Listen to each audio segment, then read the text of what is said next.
ముందు అన్ని ఎపిసోడ్స్ చూసేశారు కదా.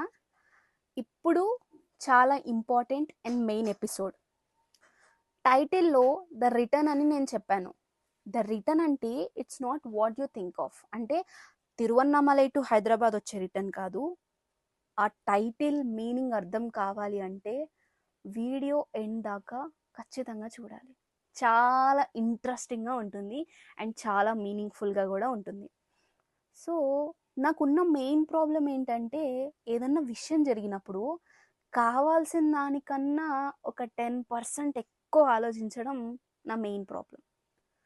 అది నేను స్టార్టింగ్లో ఏమనుకున్నానంటే దాట్స్ మై స్ట్రెంగ్త్, అది నా బలం అనుకున్నా.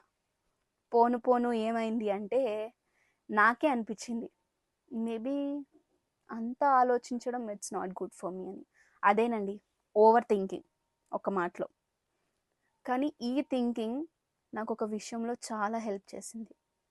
అదేంటంటే తిరువన్నామలై నుండి హైదరాబాద్ వచ్చిన తర్వాత సేమ్ చెప్పాను కదా, ఆలోచించడం ఎక్కువ ఇష్టం అని చెప్పి. నాకు అలా ఆలోచిస్తున్నప్పుడు నేను ఒకటి అనుకున్నా, అసలు వాట్ దిస్ తిరువన్నామలై థాట్ మీ.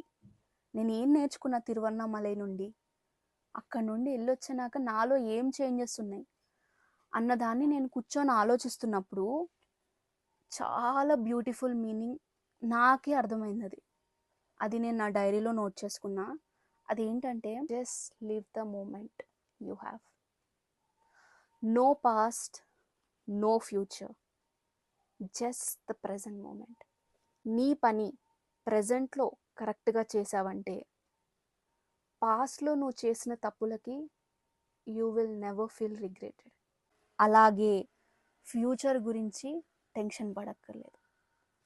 ఇది వినడానికి చాలా చిన్నగా ఉన్నా ఇది మనం అర్థం చేసుకుంటే జీవితంలో సగం ప్రాబ్లమ్స్కి పర్ఫెక్ట్ ఆన్సర్ దొరుకుతుంది. ఆన్సర్ని నేను ఎందుకు అంత స్ట్రెస్ చేశానో తెలుసుకోవాలనుకుంటే ముందు ఎపిసోడ్స్ని చూడండి, బాగా అర్థమవుతుంది. So the title itself says the return. The return అంటే it's not about the return from Tiruvannamalai to Hyderabad. The return అంటే the title the return says return from your past thoughts, return from your future thoughts to the present moment. చాలా beautiful deep meaning ఉన్న సెంటెన్స్ని నేను నా real లైఫ్లో experience చేశాను. ఇది వినడానికి చాలా చిన్నగా చాలా సింపుల్గా అనిపించచ్చు. This is what Tiruvannamalai taught me. ఇప్పటి వరకు మీరు ఎవరైనా తిరువన్నామలై వెళ్ళలేకపోతే జస్ట్ గో అండ్ విజిట్ నా. It's such a beautiful place.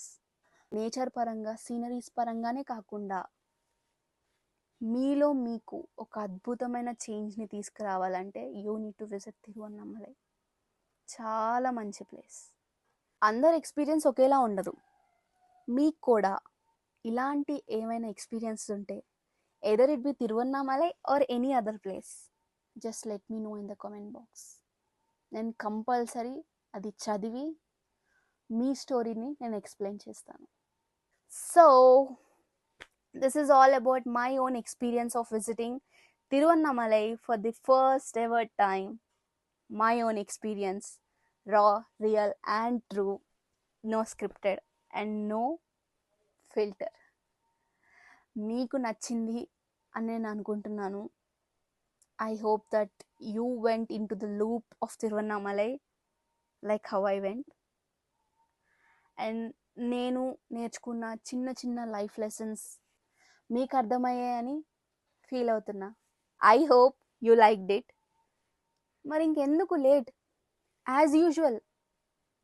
కానీ నెక్స్ట్ ఎపిసోడ్కి కాదు, just share it with the people who wanted to visit Tiruvannamalai soon or to the one who visited Tiruvannamalai. వాళ్ళకి హెల్ప్ అవుతుంది కదా కొంచెం, అందుకని. సైనింగ్ ఆఫ్, యువర్స్ అనుజ్ఞాస్ వైవిధ్యం. నమస్తే.